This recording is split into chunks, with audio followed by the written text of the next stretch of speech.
Hey there, it's Christine. Now, I'm not sure whether to call you Kips or Carrie Jean. So I'm not really sure how to address you, but I'm going to say Kips just for the sake because that's how I first knew you. And welcome to your reading. The theme of today's reading is reclaiming the dark feminine, and typically this is working with the dark feminine. Goes very well with shadow work, but just doing simple shadow work can be a slightly different thing. So I'm intentionally using some of the things that you mentioned in your Discord post to me as a jumping off place. So for today, I decided to choose the Witches of Legend Oracle deck, in which we're going to pull kind of a center card, like a heart card, a sun card, that the rest of the cards in the reading will rotate around and give us the messages that support whoever your dark feminine guide will be. I wanted to kind of point out some of the crystals we're using. So this is a bloodstone, and I really like this one because it kind of has the mix of green and red, and I feel like those two things, even though they're opposites, they fuse really well together. We've got a little bit of tiger's eye, which is pretty much known for its masculine energy, its divine masculine. And so I wanted to pull a little bit of that energy in because, as you know, the divine masculine is all about I would say that the dark side of it is the audacity, but the light side of it is the authority and the structure, and that's what we're looking for a little bit today. And then this is just a beautiful rose carnelian to draw in the aspects of the divine feminine. And then I have some support crystals, mostly rose quartz for love, and a little bit of amethyst for intuition and insight. The main tarot deck that we're going to be using today is the Moonchild Tarot by Danielle Noel. So without further ado, let's get into the draw. So first we're going to pick your guide, and I have already shuffled this deck, but I'm just going to give it one quick more shuffle. And I had a vision this morning about Oshun, and so I will just absolutely fall over if that is who comes up today in our Dark Goddess. But you know, the chances of that are pretty slim, but I did have a little bit of a visit from her this morning. So let's see what happens. Now, I don't know if you're familiar with Danielle Noel's decks, but a lot of her decks are very inspiring, but they're sort of in that starseed kind of energy where it's a little bit cosmic, it's a little bit mystic.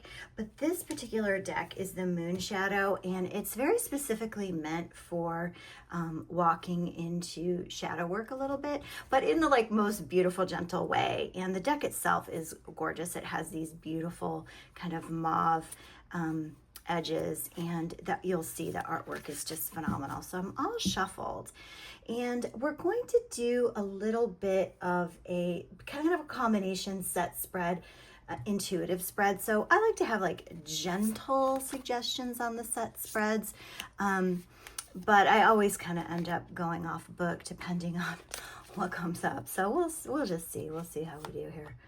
And I apologize if the camera shakes. I'm trying to work out my video since we've moved. Everything feels really different, and I still don't have quite the lighting that I like. Okay, so anyway, let's start here.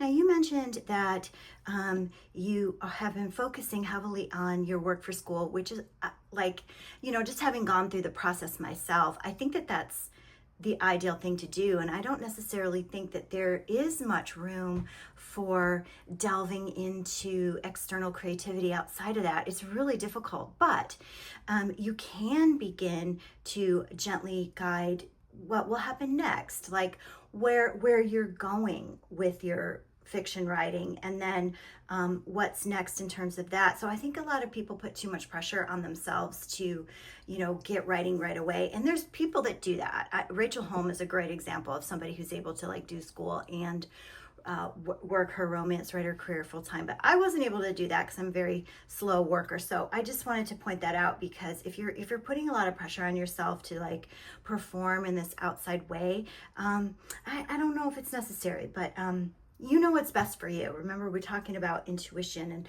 knowing what's best. But yes, all right, so let's dive in. All right, so our guide today is Sea Witch, which is funny because Ocean is a sea witch, but she did not come up. She sent one of her sisters.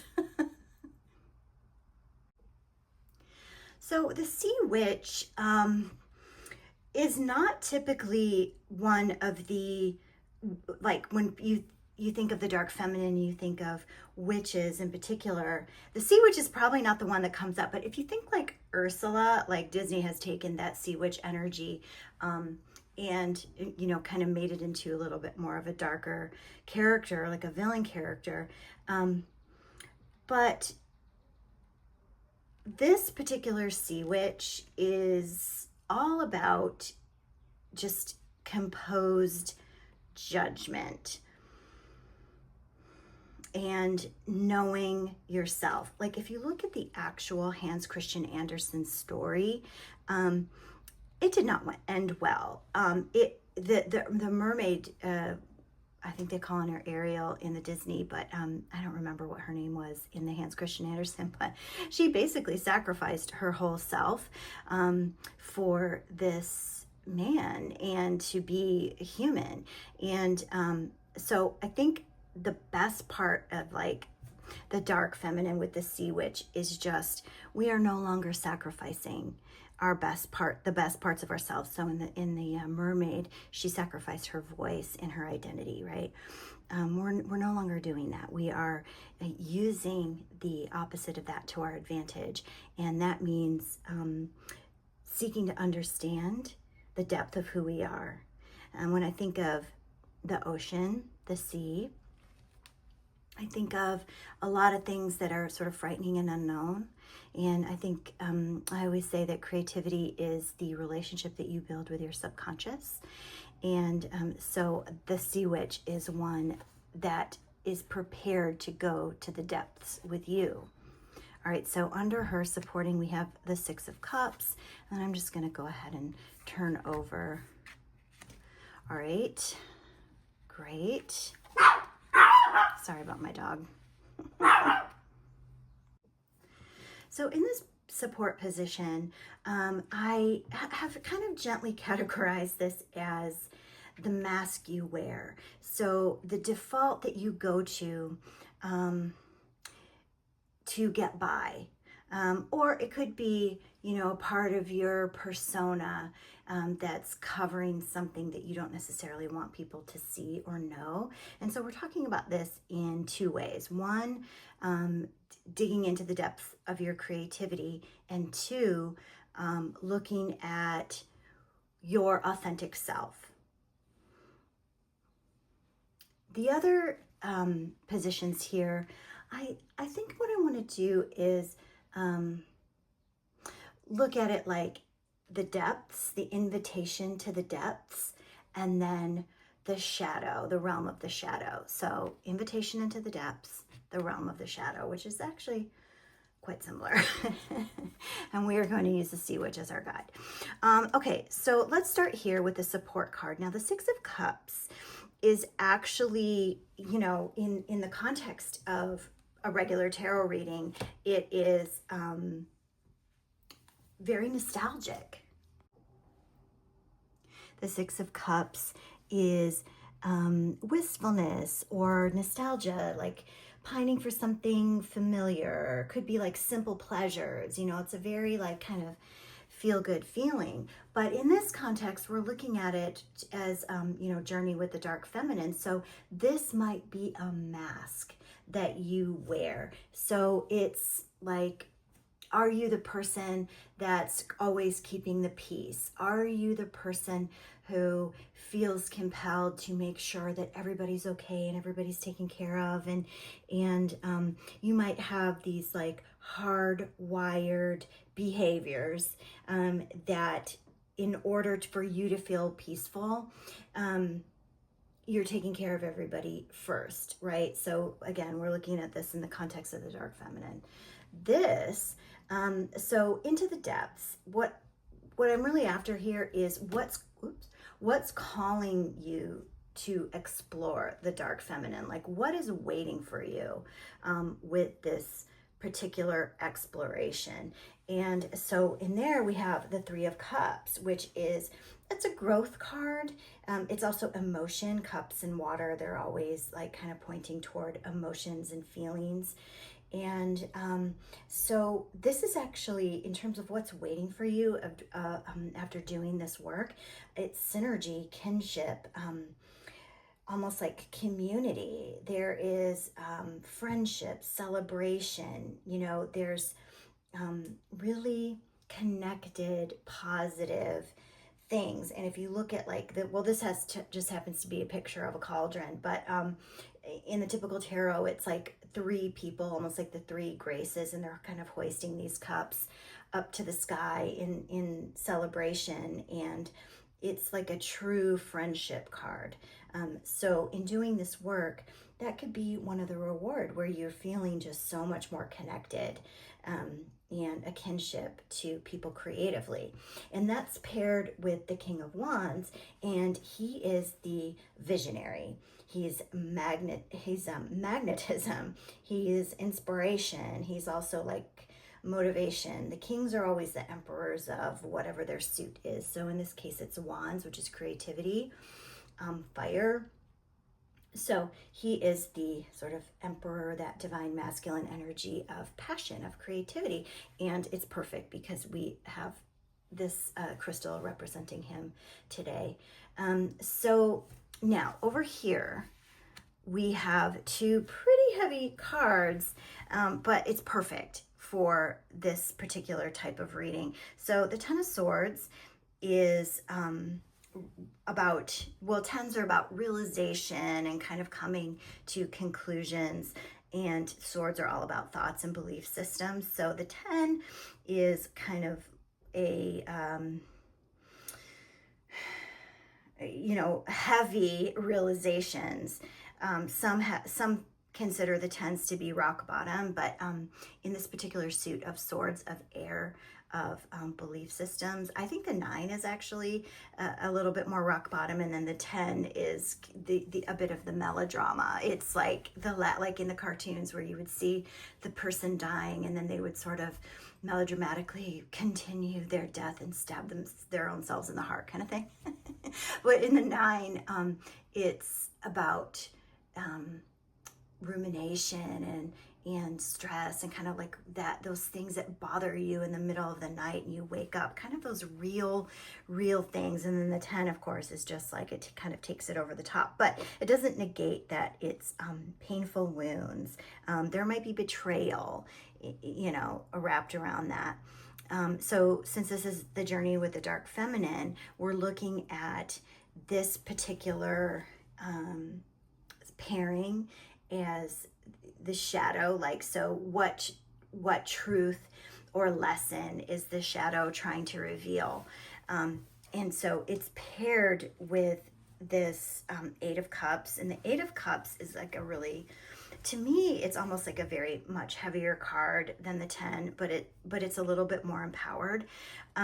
So there's another card in the tarot, which is the 6 of Wands, and that card is about leaving for greener pastures, leaving for safety, leaving for you have this like supported journey where you're being escorted to this other side of leaving a bad situation, let's say, and it's a supported part. Whereas this 8 of Cups, to me, the energies is a little bit different, because it's like the kind of thing where you've poured and poured and poured into something, and you're just never going to get out of it what you hope. No matter how much you have tried to make it work, you are now at the place where you can no longer make it work, and you must move on. And you move on in the spirit of just letting go and seeking something new. But it's a melancholy departure. It's avoidance. So I'll use myself as an example. I have a mother who's very, very toxic. And it wasn't until later in my life that I was able to realize that nothing I did or said or could do would ever make her happy. There was no fixing it. So I had to choose myself and my own growth and health. So I chose to let go and move on. Whereas the energy with the 6 is, it's almost like graduating Seton Hill, where you have all of this support and people are so happy for you. You've just achieved something, and now you're on to the next little part, having been educated. So it's a little bit different energy.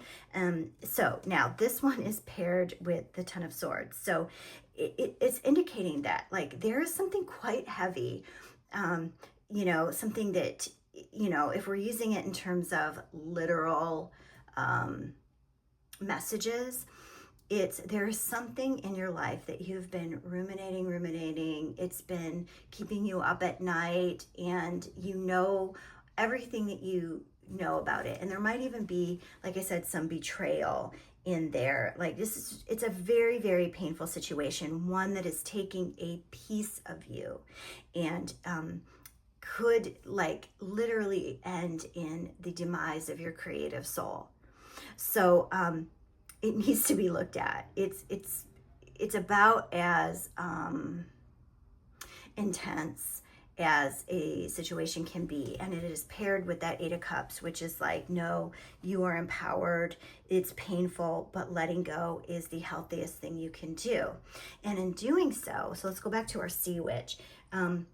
She is, maybe she's kind of like the mermaid and Ursula combined. Like, she is the dark feminine aspect of the mermaid. And the mermaid, like, that we typically think of in fairy tales is the maiden. She's the young version of that particular mythic creature, whereas the Sea Witch is the empowered version. She has accepted all of the dark energies of the unknown and embodied them. So moving into the situation, walking with the Sea Witch, it's okay to drop the mask of the 6 of Cups, of the pleasing, of the nostalgia, the memories that you might have for this person or situation. That is what is keeping you stuck. Like, I heard it explained, like, in relationships, especially if you have, like, toxic parents or a toxic person in your life, that one of the things that keeps people stuck in those relationships is this shared fantasy of what it could be. And you're both sharing this fantasy. So, like, in a mother-daughter relationship, for example, you're sharing this fantasy that I'm going to be the perfect daughter and she's going to be this perfect caring mother. And you have this covert contract that's what it should be, only that's not reality. And so the 6 of Cups, like that nostalgia, that wistfulness, that pining for something that could be, is the thing, according to this reading, that is keeping you stuck from exploring the elements of your true self. When you have the what's the word, not wherewithal, but like just the courage to dig deeper, to know and understand what's holding you back, and you embrace things about yourself. So we're talking about shadow work now. You embrace the things about yourself that are hard to accept. So I actually just wrote about this in that blog post that I did. And so, using the example with my mother, when I was doing the shadow work around the mother wound for her, I had to look at her and the relationship in this way that was giving her credit for the good things. And that was actually really hard because I didn't want to do that. In my mind, I wanted to keep her as this villain character, but she wasn't. Like most people that are troubled, they have good things and bad things about it. So in order to mend, for me, that my ideas around that relationship, I had to acknowledge the things in her that were good. And what happened was, it made me realize these parts of myself that I hated because I reminded myself of her. I didn't want to be anything like her, but I could actually see that I was in some ways. And because I had such disdain for her, it made me disdain myself. So when I was able to soften with her, it actually transformed those things I didn't like about myself into a more loving picture. So that's just the example of how this nostalgia might be holding you back, and then tapping into this energy of being willing to go into the unknown and become empowered by the things that feel like you don't want to accept about yourself. That's going to help you embrace, be truthful about what's really going on with this Ten of Swords moment. Like, what are the beliefs that, the betrayal, what are the things about that are killing your creative spirit? And then how can you embrace change by letting that go? What are the steps that you can take to take one step after the other and move towards something, which in this case, it's like your true self, your true creative self, the relationship that you're building with the subconscious? How can you do that, right? Okay, so that's that. Now, looking back over here, this is our, kind of what is waiting for you in the depths. Like, should you do this work, this shadow work, along with the Sea Witch as a guide? What's waiting for you? Charismatic leadership, being a visionary. What's interesting about, I don't know anything about you, but I know that, like, if you have ever been in a toxic family system, or had a relationship with somebody who's narcissistic or mentally ill or anything like that, these kind of positive things can actually be quite shadowy, right? Because you have to put your real self out there. You have to be willing to be seen in that way that's honest and true. And that's not an overnight thing. It's a hard thing. Building friendship, trusting friends, and allowing your emotion to flow can be really difficult for people, especially at first. But those things, that friendship, connection, magnetism, inspiration, maybe even like a little bit of like entrepreneurial kind of moment. Like the King is a very powerful card. It is, kind of like, especially this King of Wands, it is the masculine energy counterpart to our divine feminine. And I'm glad he came up today. So anyway, those are the things, the promise that should you be willing to confront these belief systems, especially in how these two are related to each other. The 10 being, kind of, it's kind of a dramatic card. It's a little bit of drama, like melodrama, but it's still painful. There's still some like painful material there that is related to this sense that you need to be the memory keeper, or be the one who is constantly supporting with your creativity. It might even like go back to childhood, right? So there's a relationship here that is where the heart of the shadow is lying. And then this is kind of more of like action. This is saying like, should you do this work? This will be required in order to get to a place where you're finding connection and vision. And something that I always tell my clients is that you don't have to do all your shadow work at once. You know, it can be an ongoing thing. And it's not like, okay, you slay the dragon over here with this stuff, and then all of a sudden this will rise up and be so beautiful and perfect. And that's not really how it works. Like, you do a little bit of this and you get a little bit of that. You do a little bit more, you take another step, and you see this stuff start to emerge. So it's not do this and then you get that. It's do it, and it will all kind of copacetically emerge. So in this particular, like, because this is a themed reading, I would read the original Hans Christian Andersen. I think it's called The Little Mermaid. I would read that and see what big takeaways that you have from that story, leaning into the dark elements, leaning into all the different aspects. See if you can see it with fresh eyes, like away from the Disney eyes. You know, Disney always takes the fairy tales and softens them for mass consumption, but fairy tales are actually quite dark, as you know. So anyway, I know that you're a horror writer, and I think that that would be whatever you write about. You know, horror is always about you know, facing fear. So I would look at that original story and see what comes up for you, and you might have some like pretty substantial breakthroughs. I wanted to leave you with a card for just a little bit of like a final kind of punctuation to the reading, and maybe something to take with you, a thought to take with you. And so we pulled the Wheel of Fortune, which is perfect because the Wheel of Fortune is always about change is inevitable. You can't stop it. It will always be.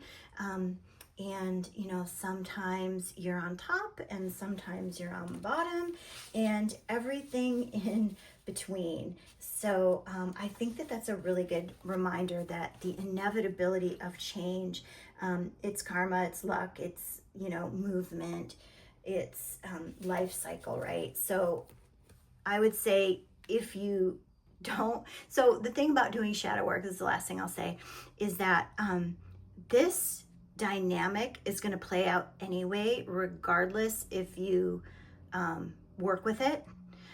But I always think that having intentionality gives you control. And ultimately, what we're trying to do with shadow work is acknowledge the things that, you know, we are ashamed of, or we push away, or we don't want to acknowledge about ourselves. And rather than pushing them away, we bring them into the light and we integrate them. So this stuff is going to be integrated, but what better way to do it than intentionally and consciously?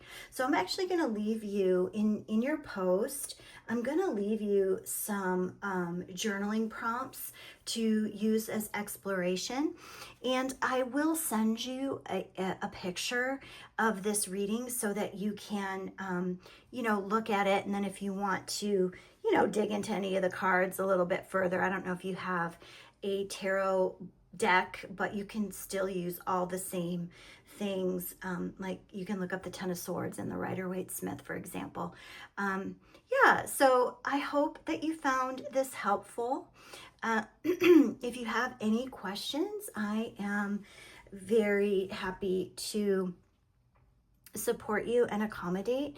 And don't forget, as a creative, if you look at these cards in the picture, if you want to kind of like zoom in, you can look at like the elements in the images that speak to you and that have resonance. So I do love a cauldron moment because I always think about you know, transformation and the ingredients that you kind of put in, and then what arises, what kind of spell magic. So I think writing novels is very much cauldron work, like, because you're putting in ideas and you're meshing them over and you're bubbling them, and then you end up with this, like, the beautiful ether on the page, right? So I love that as a symbol, but it's really easy to kind of lean in. And I do love the Wheel of Fortune with, you know, kind of the Egyptian characters and the owl and things like that. So feel free to explore those.